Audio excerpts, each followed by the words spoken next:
La réunion qui s'est tenue à la Salle Aquitaine le mardi 24 janvier avait pour objectif de rendre compte des études menées par 4 cabinets pour l'aménagement de la ville. Alors je rappelle que nous avons fait un plan de référence, que nous avons échangé déjà lors de réunions publiques sur ces divers sujets, que les citoyens ont pu apporter leur vision et leur point de vue. Nous avons travaillé également avec nos partenaires, que sont la communauté de communes en premier lieu, mais également l'État, la région aussi, partenaires qui ont financé des études, qui ont financé les études qui ont été faites. Aujourd'hui, une restitution va nous être proposée. Nous avons pu hiérarchiser ce qui serait utile pour notre commune dans les années à venir, à proche, moyen ou horizon plus lointain. Vous verrez que des priorités se dégagent. Néanmoins, là où moi je veux être extrêmement claire, c'est que nous sommes dans une période de grande incertitude et que je ne serai ni le maire et nous ne serons pas la municipalité qui promet des choses qu'elle n'est pas en capacité de tenir.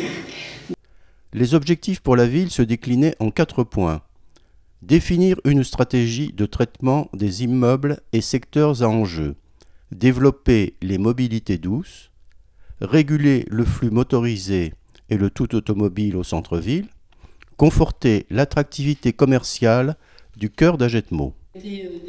Les principales orientations qui se sont dégagées de cette restitution ont été la reconversion du bâti existant, à savoir les locaux de l'EHPAD qui seront bientôt vides du fait de l'ouverture du nouvel EHPAD, et la réhabilitation de quelques maisons à l'abandon au centre-ville, la dissimulation des commerces fermés, le ravalement de certaines façades, la transformation de la place de la République en espace piéton et arboré, le réaménagement de plusieurs lieux publics, la création d'un certain nombre de nouveaux passages piétons favorisant les déplacements et l'instauration de pistes cyclables.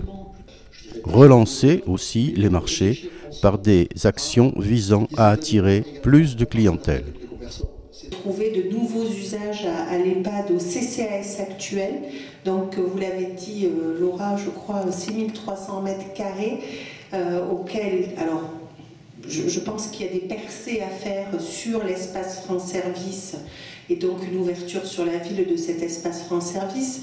Donc il y aura sensiblement moins d'espaces pour lesquels il faudra trouver de nouveaux usages, mais ça va être une priorité, se faire accompagner, voir qu'est-ce que l'on peut faire. Il y a déjà des pistes avec des personnes qui seraient intéressées pour du commerce, pour du logement, mais nous ne souhaitons pas laisser ce bâtiment devenir une friche en plein cœur de ville. Donc ça, c'est vraiment une préoccupation majeure et principale que nous portons et sur laquelle nous allons beaucoup travailler tout au long de cette année parce que malheureusement les choses prennent souvent beaucoup de temps.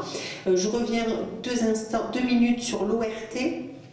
Donc on va signer une convention avec l'État, avec les communes qui sont sur la communauté de communes dans le dispositif Petite Ville de demain, donc Agetmo, Saint-Sevé et Jaune. Et puis il y aura cette ORT qui sera lancée, opération de revitalisation du territoire, et effectivement avec des avantages fiscaux pour les logements qui seront achetés, rénovés et mis en location, ou bien pour des propriétaires bailleurs qui mettraient en location, qui rénoveraient et mettraient en location leurs biens, avec des avantages fiscaux qui sont assez intéressants, puisque je crois que pour un engagement de 12 ans, c'est 21% jusqu'à 300 000 € qui peuvent être récupérés pour les propriétaires. Voilà, donc voilà une précision qui me paraissait importante à vous communiquer.